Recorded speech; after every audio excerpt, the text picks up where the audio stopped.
invité avec nous chaque soir pour décrypter les mouvements de la planète marché. Edmund Ching est avec nous, le directeur des investissements monde de BNP Paribas Wealth Management. Bonsoir Edmund. Bonsoir. Merci d'être là. Thomas Vett nous accompagne également, le responsable de la gestion obligataire de Spirit Asset Management. Bonsoir Thomas. Bonsoir Grégoire. Merci d'être là et merci à Didier Borowski d'être à nos côtés également. Bonsoir Didier. Bonsoir Grégoire. Vous êtes responsable de la recherche politique macro chez Amundi Institute. Commençons, à propos de politique macro, par le retour de Tarifman. Je le disais en introduction, on a eu une petite séance sucrée hier avec la nomination de Scott Bessent, qui a un profil jugé rassurant par les investisseurs, en tout cas capable peut-être d'apporter une forme de modération à une doctrine Trump peut-être un peu trop maximaliste par certains aspects.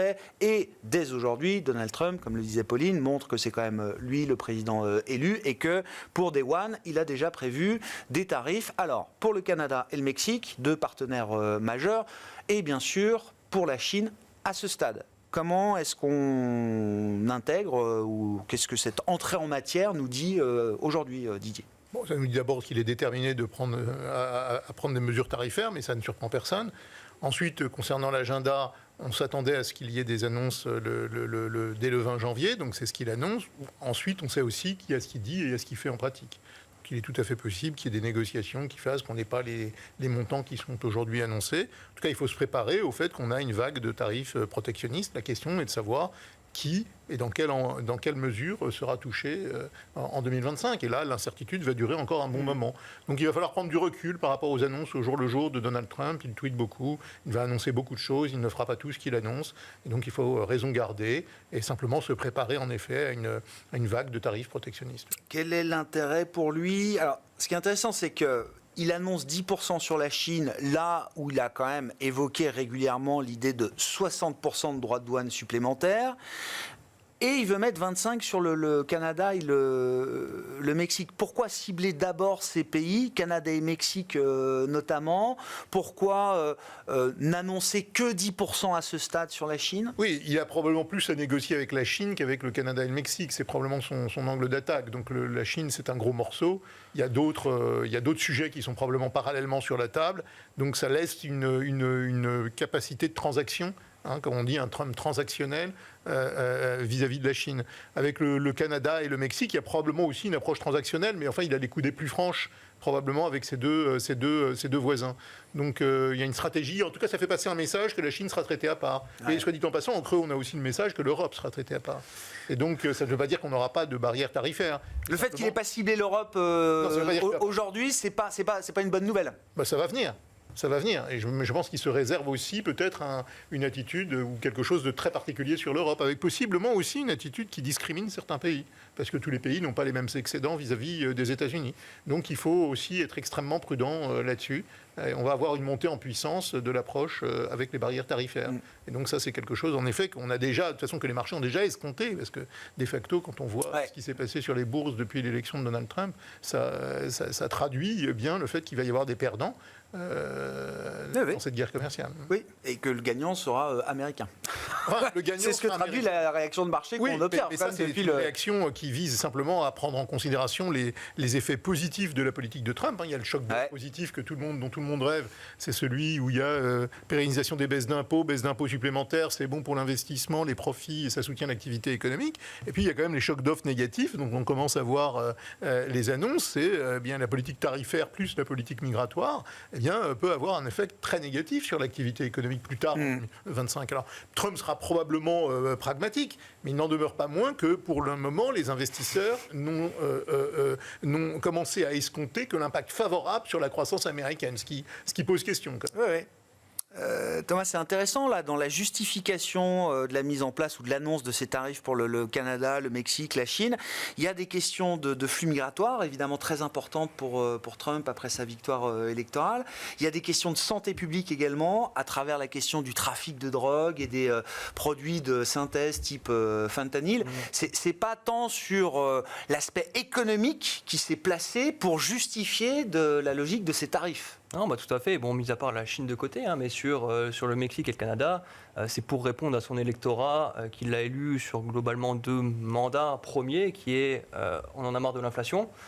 Ça, on verra comment il le règle, parce que son programme est pour le moment, à première vue, quand même assez inflationniste, et de l'immigration, l'insécurité, la drogue et toutes ces choses-là. Et ben avec les 25% sur le Mexique et le Canada, il s'attaque à ça tout de suite pour faire plaisir à son Donc c'est la magie des tarifs, quoi. Ça peut tout régler. C'est de la négociation. Il tweet, le retour des tweets sont là. Hein. Il n'est pas encore au pouvoir réellement. Ça sera le 20 janvier, mais les tweets sont déjà là. Ça va continuer. On le sait. On a l'habitude maintenant avec Trump. Surtout pendant les 18 prochains mois, enfin ces 18 premiers mois, hein, où il aura toutes les cartes en main pour mener jusqu'aux élections du mandat. C'est ça le vrai horizon pour lui, c'est ça. Et puis il va vouloir aller vite. Hein. Il va vouloir aller vite avec ses élections de mi-mandat en 18 mois. Et donc ça va tweeter assez fréquemment. Et il a commencé par faire plaisir à son électorat sur l'immigration pour négocier avec le Mexique, le Canada sur ces questions plutôt de santé publique, effectivement, fentanyl, drogue et immigration. Ouais. On rappelle, ça pour le moment. Il avait déjà renégocié un accord. Alors, l'ancienne ALENA qui avait été remis au goût du jour à l'occasion de son premier mandat pour justement trouver des compromis avec des partenaires qui sont quand même des partenaires, j'allais dire, indispensables sans doute, mais qui sont des partenaires aux frontières des États-Unis, le Mexique et le Canada. C'est quand même compliqué de les enlever de la carte, quoi, ce point de vue-là. C'est évident, mais là, c'est un aspect, à mon avis, vraiment plus... Il l'a tweeté, d'ailleurs. C'est un aspect assez purement immigration, drogue, fentanyl, et plutôt que économique. Comme ça a été le cas la dernière fois. C'est ce qu'il a clairement tweeté. Ce qui est intéressant, c'est que quand même le marché pourtant qui a connu Trump 2016-2020, il continue de réagir assez vite, assez fort. En tout cas, le peso mexicain, il sent bien passer quand même les tweets de Trump, quoi. Ouais, c'est normal, mais par contre, le marché obligataire n'a pas réagi. Donc, ça montre bien aussi que ce n'est pas une décision économique et que ça va avoir des impacts économiques. C'est plus de la négociation pour le moment. Sinon, le marché obligataire l'aurait pris content et aurait pu envoyer les taux à nouveau un peu plus haut. Il ne l'a pas fait aujourd'hui. On est le rappeler, on est assez flat sur les taux. Depuis Bessent hier, c'est moins 10 points de base. Donc, pour le moment, le marché obligataire est assez calme là-dessus, contrairement à ce qu'il a été sur le dernier mois et demi suite à la nomination.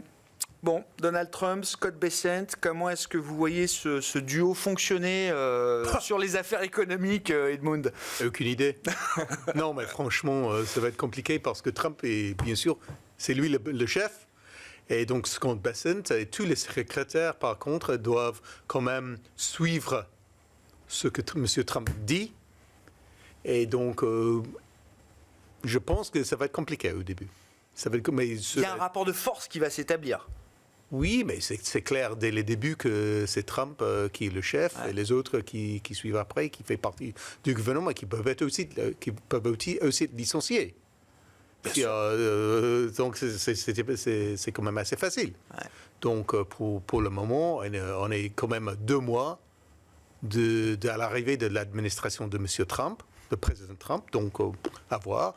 On sait bien qu'il change d'avis tous les 5 minutes. Donc, ce qu'il tweet aujourd'hui peut changer demain. Donc, on a 2 mois de ça. Donc, je pense qu'il ne faut pas surréagir aujourd'hui au premier tweet parce que demain, il va passer aux autres choses. Et voilà. Donc... Après, c'est intéressant parce que la nomination de Bessent a pris quand même un peu plus de temps que, je ne sais pas, le choix de l'attorney général Matt Gaetz, qui d'ailleurs a lui-même décidé de partir avant qu'il soit retoqué par le Sénat. Mais ça montre bien qu'il y avait une attention particulière dans l'équipe Trump sur la nomination du secrétaire du Trésor. Quel est le message qu'il a quand même voulu envoyer, Edmund ? Je ne sais pas si c'est le message, simplement qu'on avait 2 cons qui voulaient des candidats différents, qui étaient tous les 2 assez forts. Et donc, c'est le con qui poussait Bessent qui a gagné. Enfin, on avait quand même Elon Musk et autres qui disaient plutôt que Scott Bessent, ce n'est pas forcément le bon choix. Non, parce que trop consensuel. Parce que pas assez disruptif. Voilà. Ça montre que Trump a voulu choisir quelque chose d'assez consensuel à ce poste. Pour calmer les marchés, peut-être. Quelqu'un dans lequel les marchés financiers peuvent avoir confiance. Et les marchés peuvent dire qu'au moins, Scott Bessent nous comprend. Il nous comprend bien, parce que c'est lui qui n'a pas arrêté de marcher depuis très longtemps chez Soros. Voilà. Jusqu'où il va écouter Scott Bessent déjà, qu'est-ce que Scott Bessent a à dire? Parce qu'il s'est quand même exprimé, Scott Bessent. Visiblement, il s'est quand même préparé à la tâche, il a publié différentes tribunes, etc. Il a formalisé la règle des 3-3, 3% de déficit, 3% de croissance, 3 millions de barils jour supplémentaires pour la production de fossiles aux États-Unis. Je ne sais pas ce que ça vaut, mais il a quand même réfléchi un peu à son poste. Oui, mais la règle des 3-3, elle est inatteignable. Donc déjà, un premier élément, puisque le déficit budgétaire ne reviendra pas de sitôt à ce niveau-là, le déficit budgétaire va rester très élevé. Les coupes de dépenses ne permettront pas du tout d'endiguer la montée du déficit budgétaire induite par les baisses d'impôts. Donc ça, c'est un premier élément. Deuxième élément, l'agenda, c'est quand même un agenda Trump, donc il va falloir qu'il s'y colle. En revanche, je partage complètement l'idée que la volonté de nommer quelqu'un de ce type, c'est une façon de rassurer les investisseurs et les marchés dans la période qui va le mener à la Maison-Blanche. Et donc ce que cherche à faire Trump dans un premier temps, c'est de rassurer et puis de construire ce narratif d'un choc qui va être in fine favorable à l'économie américaine. Donc il essaye de faire passer l'idée au jour d'aujourd'hui que ces politiques économiques vont être favorables et qu'il va regarder de près l'impact économique. Et le moins qu'on puisse dire, c'est que ça marche. Donc ce narratif, il est en mesure par définition de le poursuivre à minima jusqu'à son arrivée à la Maison-Blanche. Et donc on verra plus tard ce qu'il en est de l'action publique. Mais dans un premier temps, je pense qu'il va falloir prendre pour argent comptant ce qu'il raconte sans pouvoir contrôler. Il va y avoir en fait différentes séquences dans cette prise de pouvoir. Et donc la deuxième séquence, où on verra plus clair, c'est au premier trimestre, quand on verra les décisions effectives qui sont prises et jusqu'où elles nous mènent. Mais il ne faut pas non plus sous-estimer. Alors attention, un Trump pragmatique probablement, plus pragmatique qu'on peut craindre. Il ne faut pas non plus sous-estimer la volonté de Donald Trump de faire des choses, notamment en matière de politique tarifaire. Donc il y aura peut-être une approche transactionnelle vis-à-vis de certains pays, mais dans l'ensemble, on aura bien un choc qui est sans commune mesure avec ce qu'on a connu sous Trump 1. Et donc qui pouvait poser quand même, qui pose des risques sectoriels dans certains pays, ou des risques pour certains pays qui vont être très exposés aux barrières tarifaires. Ça va venir d'une façon ou d'une autre. Mais l'aspect tarif, vous dites, c'est trop. Le coût politique de renoncer à cette logique-là, il est trop important pour Trump. Mais il sera peut-être pas aussi frontal que ce qu'il avait dit dans certaines de ses déclarations avant. Donc il va probablement évoluer entre je ne fais rien ou je fais peu. Ou je mets 1000% de tarifs, comme il évoquait à un moment sur le Mexique. Et tous les partenaires commerciaux sauront qu'il y a une épée de Damoclès. S'ils n'acceptent pas certaines conditions de Donald Trump, ils se verront affectés des tarifs plus élevés. Donc ça va se passer comme ça. Et il va falloir s'habituer en 2025 à vivre dans un environnement non stable. Et ça, l'instabilité de politique économique ou de politique tarifaire, en soi, c'est quelque chose qui est mauvais pour le commerce mondial, il faut quand même le dire. Comment vous voyez le Trump 2.0 par rapport au Trump de 2016, et où est-ce que vous voyez les limites aujourd'hui de la doctrine Trump par rapport à ce qui a pu être mis en place déjà pour le premier mandat, notamment avec l'aspect tarifaire, commercial, etc. Le personnage, c'est le même. C'est le même et il commence avec les mêmes méthodes, des tweets. Après, la situation économique est complètement différente. Début 2017, quand il a commencé son investiture, l'inflation on n'était pas dans dans une situation où l'inflation était un problème aux États-Unis. La dette, on était sur un endettement autour de 100% du PIB, 105% du PIB. Et on avait un déficit autour de 3%. Oui, c'est ça. Aujourd'hui, la situation, elle est complètement différente. On vient de connaître une vague d'inflation plus que majeure, on va dire dans l'économie mondiale, mais très forte aussi aux États-Unis, qui a choqué le monde entier et les Américains en premier. D'ailleurs, ils l'ont élu un petit peu pour ça aussi. La dette américaine, aujourd'hui, elle est autour de 124-125% du PIB. Plus rien à voir non plus. Le déficit, Didier en parlait, on va finir quasiment autour de 7% du PIB cette année. Donc la situation, elle est complètement différente. Donc les tarifs, oui, le bonhomme, ça sera la même méthode. La même méthode. Par contre, il n'aura peut-être pas autant de cartes que ce qu'il avait, où il y aura des forces de rappel. Et la force de rappel, ça sera le marché. Si Scott Bessent ne veut pas le faire, c'est le marché qui s'en occupera, clairement. Si l'endettement part trop haut, si le déficit part trop haut, que ce n'est pas contrôlé, il y aura une pontification très forte des courbes de taux. Et ça créera... Et la vigilance du marché peut s'exprimer de manière très rapide dans le contexte actuel. Bien évidemment, on le voit. Ces derniers temps, on l'a bien vu. C'est les États-Unis. C'est encore un monde différent, mais on l'a vu en Grande-Bretagne avec l'Istrus, on l'a vu en ce moment, on le voit en France dans une mesure peut-être encore un peu juste, mais Pauline en parlait, le spread de Bund OAT à 80 mais vous le dites, les États-Unis vivent dans une forme d'exceptionnalisme qui leur... mais les marchés, auxquels on prête des marges de manœuvre supplémentaires du fait de cet exceptionnalisme, du dollar, des porte-avions, etc. Jusqu'à un certain point, je pense. Jusqu'à un certain point, et ça, ce sera au marché de décider. Mais on voit bien aussi que le marché a déjà réagi quand même. Depuis l'élection de Trump, sur la remontée des taux à 10 ans, on a pris à peu près 80 points de base.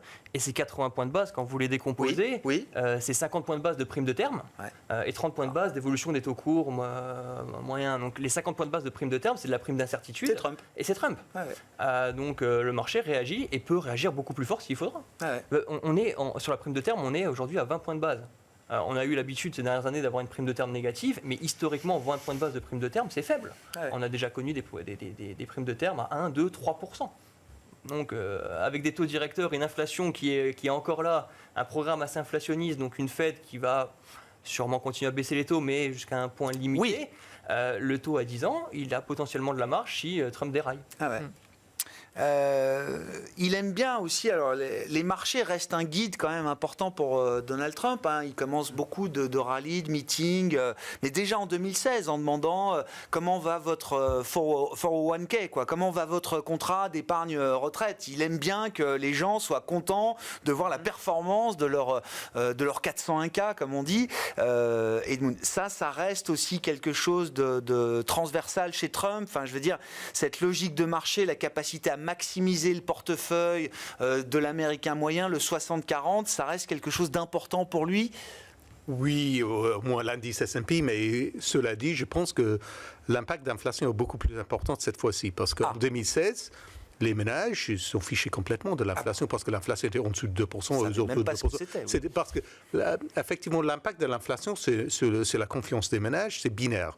Soit c'est comme super important, comme aujourd'hui, soit ils s'en fichent complètement. En 2016, ils s'en fichent complètement parce que le taux d'inflation était très bas depuis très longtemps. Donc, il n'y a pas de souci. Aujourd'hui, c'est un vrai, toujours un vrai. Et je pense que c'est il y a une mémoire immédiate très forte. C'est sûr. Et je pense que c'est une des raisons, une des raisons principales pour lesquelles Kamala Harris elle a perdu. Elle a perdu parce qu'elle faisait partie de l'administration de Biden et tous les acteurs ont dit non, le taux d'inflation est trop élevé. Et il faut sanctionner le gouvernement, c'est Biden, c'est les démocrates, et voilà, on les sanctionne. Et je pense que c'est aussi simple que ça. Et donc il sera jugé sur l'inflation. Un peu, oui, un peu. Et beaucoup des gouvernements qui ont été aux manettes pendant ce choc inflationniste se retrouvent souvent mis dehors quand le temps des élections revient. Après les crises ou les chocs inflationnistes. Ça vaut pour lui aussi, lui. Enfin, si a priori il ne se représentera pas. Mais non, c'est un problème pour le Parti républicain, pas pour lui. Parce qu'en 4 ans, lui, il passe à la retraite, son problème. Mais pour le Parti républicain, c'est un vrai souci. Mais ça veut dire qu'il va y avoir des résistances au sein du Parti républicain. Ça va être compliqué quand même. Pour l'instant... MAGA est partout dans le Parti républicain. Là. Oui, il y a aussi un deuxième effet qui est quand même intéressant, qui est l'effet de Robert Kennedy Jr. C'est parce que c'est lui qui a quand même apporté les électeurs... Donc à la santé, secrétaire d'État en charge de la santé. Mais qui était quand même, à la base, démocrate. Comme Elon Musk à l'époque. À l'époque, il était démocrate aussi. Mais je me demande si Trump lui-même n'a pas donné au Clinton à l'époque. Enfin voilà, donc c'était un moment démocrate. Mais c'est quand même important de dire ça parce que effectivement, les démocrates, ils ont failli de remporter le voteur jeune indépendant. Parce que c'était Robert Kennedy Jr. qui a porté 16 électeurs, qu'ils ont remporté 16 électeurs pour les républicains, pour Trump. C'est ça quand même très, très important de dire. Donc lui, il a un effet très, très important qui n'a rien à voir avec 2016. Donc là, c'est un facteur qui est un peu compliqué à décrypter aujourd'hui, mais je pense que ça va changer un peu l'impact de cette administration par rapport à 2016. D'accord avec l'idée que le choc inflationniste a été tel que l'inflation va rester le juge de paix de Donald Trump vis-à-vis de ses électeurs, encore une fois. Non, et là où je suis d'accord, c'est que le Parti républicain n'est pas aussi monolithique qu'on le dit. C'est vrai qu'il y a une large majorité pro-Trump, mais au fil du temps, c'était ma question. Les républicains vont commencer à songer au mid-term. La vie américaine, 2 ans. Et fait que c'est on est d'accord. On est d'accord. Dès la mi-2025, la problématique pour les congressmen, ça va être les mid-terms. Et là, dans la mesure où Trump n'est pas rééligible, ils vont pouvoir prendre potentiellement leur distance. Et l'inflation a été un facteur absolument essentiel, un motif de vote absolument essentiel. Et donc là, en effet, il va falloir être très vigilant. Ce qui peut d'ailleurs permettre, ou ce qui pourrait inciter Donald Trump à ne pas pousser trop loin le curseur des barrières tarifaires, parce qu'au final, elles peuvent être payées au final par le consommateur. Là, il y a une incertitude sur qui va payer la facture, mais une partie sera à la charge des consommateurs. En termes de marché, comment ça se traduit, Didier? On a vu 5% sur le 10 ans américain, ça n'a pas duré très longtemps. On a tout de suite vu que c'était déjà une limite pour beaucoup d'investisseurs, pour le marché action. Est-ce que ça reste un cadre d'analyse qui est valable aujourd'hui? On a vu à 4,50 sur le 10 ans américain, ça rachète un peu tout de suite, quoi.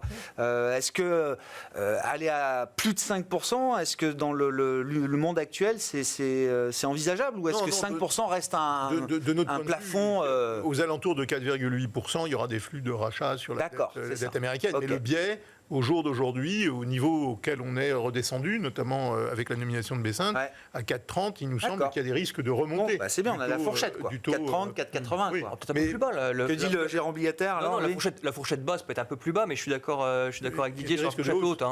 Des risques de hausse. Le 4,80. On est au milieu de la fourchette, là, je pense. Oui. Parce que s'il y a une chose qui paraît sûre, c'est que quels que soient les chocs, tous les chocs qui sont proposés par Trump sont des chocs qui vont provoquer des hausses de prix.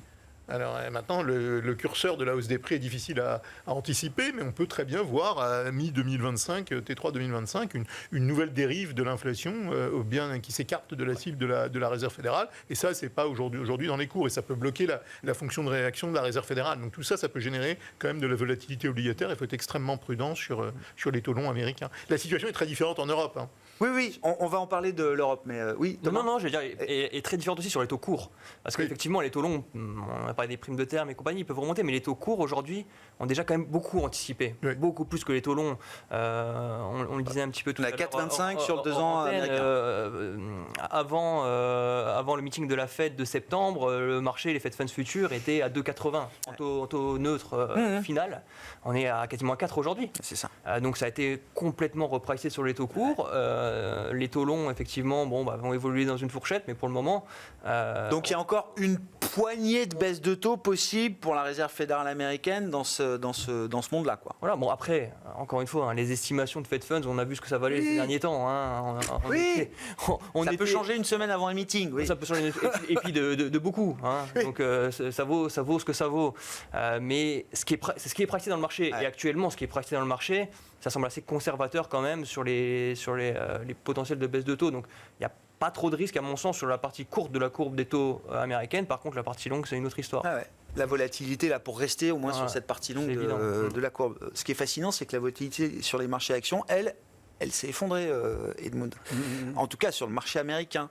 Est-ce à dire que les actions américaines sous Trump vont vivre une vie formidable? Je vois déjà les premiers objectifs de stratégistes pour 2025. J'ai vu un 7000 S&P 500. Oui, mais ils ont toujours tort tous les ans. Oui. Les objectifs de début de l'année sont toujours nuls. Donc là, il faut même pas regarder ces objectifs. Non, mais est-ce qu'il peut mettre les actions en risque? Est-ce qu'il peut mettre... Je comprends la logique du marché obligataire, la volatilité que ça peut, la nervosité que ça peut générer sur le marché obligataire. Est-ce que, pour autant, il peut mettre les actions américaines en risque? Oui.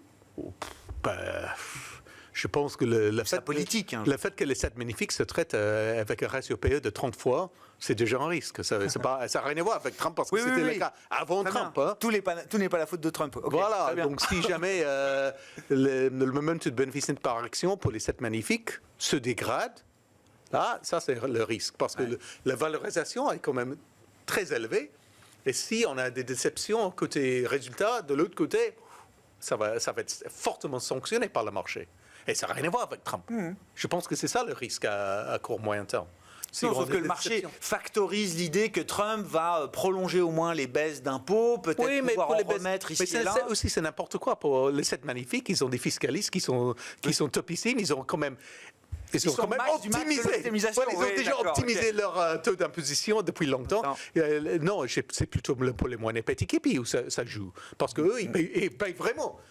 Les impôts aux États-Unis, quoi. Donc, si jamais le taux d'imposition pour des sociétés baisse aux États-Unis, ça va avoir un plus fort impact positif sur les moyens et petits capis qui sont quand même derrière moins chers que les gros capis. Donc c'est plutôt là où vous avez envie d'être confortable aujourd'hui et d'amener les clients aujourd'hui. On conseille à nos clients d'acheter plutôt les moyennes et petits capitaux aux États-Unis. Situation en Europe très différente, vous dites, quand les États-Unis sont toujours à la recherche de la haute pression pour leur économie, que ce soit sous Trump ou sous Biden. D'ailleurs, ça reste une logique fondamentale quand même chez les Américains. Qu'en est-il chez nous en Europe? Qu'est-ce que ça implique pour la Banque centrale européenne? Et qu'est-ce qu'on peut dire des actifs européens qui visiblement n'intéressent vraiment plus personne, à part les Européens, quoi. Non, mais il y a un trou d'air conjoncturel évident qui se profile. On a déjà des indicateurs qui semblent montrer qu'il est en train de prendre forme. Donc ce trou d'air conjoncturel est lié à l'incertitude. Notamment, on pense à l'incertitude en Allemagne, en France. Plusieurs pays de la zone euro vivent des périodes incertaines sur le plan politique qui peuvent inciter évidemment les chefs d'entreprise à modérer ou à reculer leurs projets d'investissement. Alors ceci étant dit, il ne faut pas non plus sombrer dans un excès de pessimisme sur l'Europe. Je crois qu'il c'est là pour le moment, ce qu'on voit, c'est un narratif extrêmement favorable aux États-Unis qui me semble excessivement favorable parce que tout ne va pas se passer de façon aussi profitable à l'économie américaine. On voit que les aspects positifs pour l'instant de Trump. On n'a pas vu encore le revers de la médaille. Et on ne voit que les aspects négatifs du côté de l'Europe. Bien sûr, il y a un trou d'air conjoncturel. Oui, il y aura des mesures tarifaires qui peuvent toucher certains pays européens. Mais ceci dit, on a quand même une montée des salaires réels qui va soutenir la consommation. On a des volants d'épargne qui sont en Europe très importants, qui serait d'ailleurs urgent de mobiliser pour financer l'investissement. C'est un autre débat, bien sûr, mais c'est un débat qui sera sur la table de la Commission européenne. Ça, c'est un autre débat, la mobilisation de l'épargne excédentaire qu'on a en Europe. Donc, il y a des possibilités en Europe de résilience. Et puis, moi, ce que je note, c'est aussi qu'il y a beaucoup de petits pays de l'Union européenne qui ont des performances macroéconomiques solides. Alors, on regarde beaucoup la France et l'Allemagne, c'est naturel. Mais quand on regarde les petits pays, on a la Grèce, le Portugal, l'Irlande, la Croatie. On a des pays qui seront pas loin de 2% de croissance l'an prochain. L'Espagne fera peut-être mieux que les États-Unis cette année. Donc, et ces pays, alors chacun ne pèse pas lourd dans l'ensemble de la zone euro, mais ces pays, pris simultanément, représentent un bon 30% de la zone euro en poids PIB. Donc ça, c'est quelque chose qui joue dans la prévision de l'économie européenne et donc qui peut provoquer, ou en tout cas atténuer le choc qui viendrait du commerce extérieur. Et ce qu'on voit en termes de valorisation d'actifs, parce que c'est ça votre question, la valorisation des actifs escompte quand même un choc conjoncturel majeur. Pas seulement un trou d'air.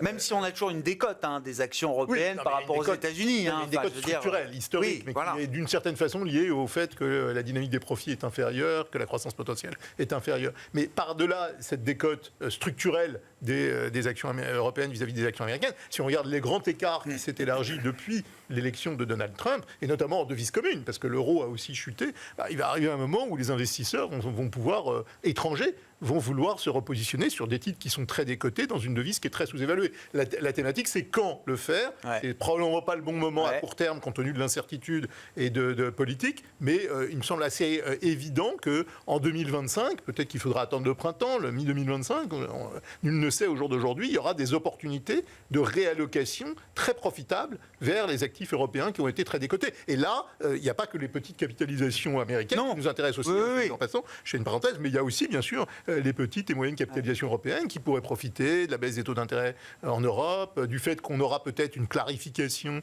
sur le plan de la politique budgétaire allemande. Ça, c'est un grand dossier que fera l'Allemagne post-élection. Et donc, tous ces éléments-là pourraient aider à construire un narratif plus favorable aux actifs européens. Mais je crois qu'il va falloir attendre de sortir du trou d'air dans lequel on est en train... Les investisseurs globaux attendront d'avoir quand même une accumulation de preuves, de confiance. C'était Jérôme Powell qui nous disait on cherche la confiance. Voilà, il faut que les investisseurs globaux aient un peu plus confiance dans cette résilience européenne. Clarification de ce que fait Trump vis-à-vis de l'Europe et des réactions. Clarification politique en Allemagne. Je pense que c'est les deux, au moins à minima, les deux nécessités. Et une BCE qui sera en capacité de délivrer tout ce qu'on attend d'elle. Parce que là, pour le coup, les attentes de marché sont quand même très ambitieuse. Très forte. Et beaucoup trop peut-être. C'est quoi 1,75 vu, c'est ça, en fin 2025 pour le taux de dépôt de la Banque Centrale Européenne. 1,65 là. 1,65, ok. On est à 3,25 aujourd'hui. Sur le taux final. C'est déjà en dessous des taux neutres qu'on pourrait estimer, ou des taux d'équilibre qu'on pourrait estimer plutôt que taux neutres.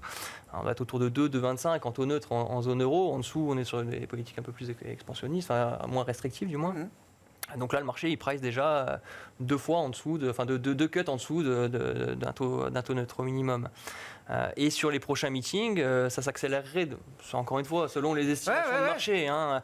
La baisse de décembre, elle est complètement actée en zone euro, mais je regardais encore ce matin, il y a 30% de chances que ça soit un 50 points de base. Donc le marché est très optimiste sur les baisses de taux à venir en zone euro. Ça rejoint ce que dit Didier, hein, l'état de l'économie européenne, elle est ce qu'elle est. On a encore eu une énorme divergence vendredi sur les PMI. Hein, les PMI allemands, français de la zone euro en général sont sortis assez catastrophiques. Exécrables. Voilà. Oui. Alors qu'aux États-Unis, on est les services 55, les services voilà, c'est ça. Les services 57, composite à 55. On est à composite à 48 en zone euro. Donc, ok, on a cette dichotomie entre les deux zones. Mais qui est dans ce contexte-là, dans les cours par contre. Dans les cours des actions et dans les cours des taux. Des taux. 1,65 le taux d'arrivée en zone euro contre 4 aux États-Unis. On est sur des valorisations. Dans ce contexte-là, ça aurait du sens que la BCE envoie un 50 points de base le 12 décembre prochain. Ça pourrait être perçu comme étant une prise de conscience, un signal fort, qu'on n'a pas envie justement d'être obligé de retomber à 1,65 de taux de dépôt, quoi. Ça pourrait être un signal. Est-ce qu'ils vont le faire ? J'en sais rien. Personnellement, je pense que non. Je pense qu'ils vont rester sur leur mood de 25 points de base et de couper de 25 points de base à chaque meeting jusqu'à arriver à 2 déjà. 25, mais ça ramènerait les taux à 2 sur ce rythme-là au milieu d'année prochaine. Donc ça reste assez proche malgré tout. Est-ce qu'ils ont besoin de couper de 50 points de base d'un coup, avec toutes les incertitudes qu'il y a autour de la politique tarifaire de Trump aussi, qui pourrait être aussi inflationniste en zone euro. Voilà. Ils sont beaucoup exprimés, beaucoup de membres de la BCE sont exprimés ces derniers jours. Philippe Lane, le gouverneur Schnabel, gouverneur grec aussi, italien, Panetta. Je ne pense pas qu'il y aura 50 points de base. Ils seront encore dans l'attente. La progressivité, quoi. Le côté graduel l'emporte toujours. Didier est d'accord, Edmund aussi. Ce serait pas. C'est parce que c'est la BCE ou ce serait le moment d'envoyer un 50 points de base? Non, parce que c'est la BCE, c'est comme ça. Les banques sont assez conservatrices.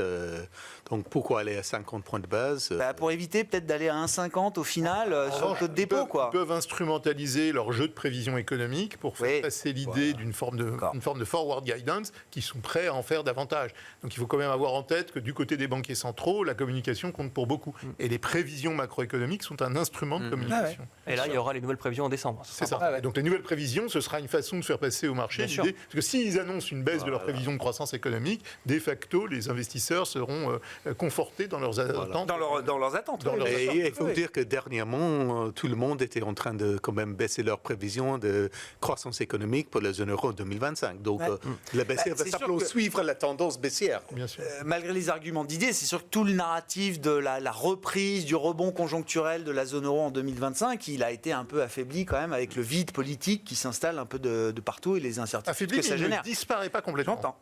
Affaibli, mais il ne faudrait pas l'évacuer pour autant.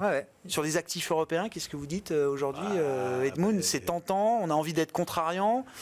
Oui, mais surtout sur le Royaume-Uni, parce que je pense que le Royaume-Uni va être un peu moins touché par les tarifs que la zone euro, parce que le Royaume-Uni exporte très peu de choses. Donc déjà, c'est une économie un peu bizarre, mais ça c'est la première chose. Deuxième chose, les actifs sont très peu chers.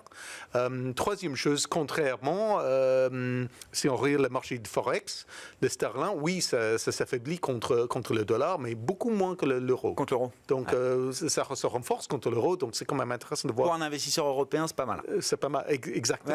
Exactement. Et si on regarde les actions britanniques, on a quand même un rendement dividende aux alentours de 4%, qui est quand même pas mal. Bon, donc il y a des choses à jouer. UK, d'accord avec l'idée, le UK même. Non, ça se traduit sur les taux. C'est un investissement. Moi, c'est un de mes gros calls du moment. Et voilà, d'accord. C'est un de mes gros calls du moment. C'est vrai qu'on parle toujours États-Unis et Europe, mais n'oublions pas le Royaume-Uni. Mais le UK, ils sont dans une situation qui est un petit peu entre les deux. Généralement, quand on regarde le CPI UK, il se balade généralement entre l'US et la zone euro. Par contre, au niveau des politiques monétaires actuelles, la BOE est sur un stance égal à la Fed. On est sur les mêmes niveaux de taux, ils ont baissé même un coup de moins que la Fed, et les anticipations sont encore pires qu'aux États-Unis. On attend un taux neutre au-dessus de 4%. Au UK. Donc là, ils auraient de la marge pour en faire plus. Clairement. Et il y a encore du jus dans le marché sur le UK. Ce qu'on a pu en zone euro avec des anticipations à 1,65 de taux neutre. Et les US, c'est hyper incertain avec Trump. Donc le UK, c'est un peu le sweet spot, à mon avis, sur la partie... Et ça peut avoir un impact positif sur la croissance parce que c'est quand même une économie qui est très sensible aux taux variables. Exactement. À cause du marché immobilier. Exactement. Bon, on suivra effectivement le UK de Keir Starmer. Je voulais qu'on dise un mot de l'Allemagne, bien sûr. Alors, comment vous voyez se mettre en place le débat, la conversation à l'occasion des élections fédérales du 23 février prochain dans le paysage politique allemand, Didier, et concrètement, quand on dit il faut déverrouiller le budget allemand, je veux dire, nous, Français, on n'a pas, personne n'a envie de voir la dette sur PIB allemande monter à 120 points. Mais je pense que les Allemands n'en ont pas envie non plus. Voilà, donc s'il faut respecter quand même ce que les Allemands ont envie de voir pour leur propre pays, jusqu'où ça nous emmène quand même cette histoire de déverrouiller un peu les limites budgétaires que l'Allemagne se fixe à elle-même, en plus des limites qui sont fixées à l'ensemble des participants de la zone euro. Non mais déverrouiller, ça ne veut pas dire qu'on ouvre la porte en grand, déjà, dans un premier élément. Donc déverrouiller, ça veut dire revoir la règle du frein à l'endettement qui impose un déficit budgétaire maximal de 0,35% du PIB, corrigé du cycle, donc un quasi-équilibre des finances publiques. Et donc l'économie allemande est en panne. Il y a des besoins d'investissement en infrastructures qui sont gigantesques, du côté de la défense également. Et je crois qu'il y a un consensus qui est transpartisan. Un consensus, le mot est fort, mais en tout cas, une approche transpartisane qui est en train de se construire sur l'idée de mobiliser des fonds à minima pour financer certaines dépenses d'infrastructures et des dépenses de défense, qui exigent une réforme de cette règle du frein à l'endettement qui est inscrite dans la Constitution. Alors là, le diable est dans les détails, c'est un peu technique, mais il faut quand même les 2/3 de la Chambre haute et de la Chambre basse pour parvenir à lever cette règle du frein à l'endettement. Donc il ne faut pas que le débat effraie trop non plus, quoi. Non, c'est-à-dire, voilà, c'est ça. Donc, comme vous dites, il faut de la mesure dans ce débat. Il faut de la mesure. Ce qui est intéressant et courageux, c'est que CDU et CSU, qui étaient historiquement quand même assez hostiles sur le fait de revenir sur cette règle, disent ouvertement qu'ils sont en fait pour mobiliser certains fonds, en ligne de ce point de vue avec le SPD. Ils profiteraient probablement de cette opportunité pour baisser certains impôts. Donc on va avoir de la négociation politique. Alors dire un mot quand même sur l'équilibre politique en Allemagne. On a la coalition qui éclate. A priori, les élections auront lieu en effet le 23 février. Et suite à ces élections, il y a deux possibilités. Soit on a une coalition bipartie, c'est-à-dire CDU, CSU plus SPD. Et là, on peut avoir un contrat de coalition qui se forme assez rapidement et un accord politique qui se forme assez rapidement. Soit ils n'ont pas la majorité. Les derniers sondages montrent qu'ils n'auraient pas à eux seuls la majorité. Auquel cas, il faut s'adjoindre le support d'un troisième parti, soit le FDP qui peut être encore au Parlement ou les Verts. Donc là, il y a beaucoup d'incertitudes. On n'est même pas certain que le FDP reviendrait sera au Parlement parce qu'en réalité, il est à moins de 5% là. Il est juste à la ligne de flottaison de 5%. Donc il y a beaucoup de conditions. Mais en effet, il y a la possibilité, s'il n'y a pas le FDP, de proposer au Parlement allemand d'ici la mi-2025 une réforme de cette règle du frein à l'endettement qui permettrait à l'Allemagne de faire davantage de dépenses. Alors, un mot là-dessus. Sur le plan de l'impact direct de ce type de réforme, c'est-à-dire des plans budgétaires qui seraient décidés plus tard en 2025. L'impact direct, il ne sera pas avant 2026. Maintenant, en termes de communication, il est clair que si les Allemands commencent à voir... C'est un signal, quand même. Voilà, il y a un effet signal, de signalétique qui, à compter du printemps ou de l'été, peut être assez favorable à l'économie allemande et, soit dit en passant, nourrir une vision un peu plus positive sur l'évolution, la confiance sur l'évolution de l'Europe, parce que je pense que ce qu'on vit aujourd'hui en Europe du côté des PMI, c'est un choc de confiance.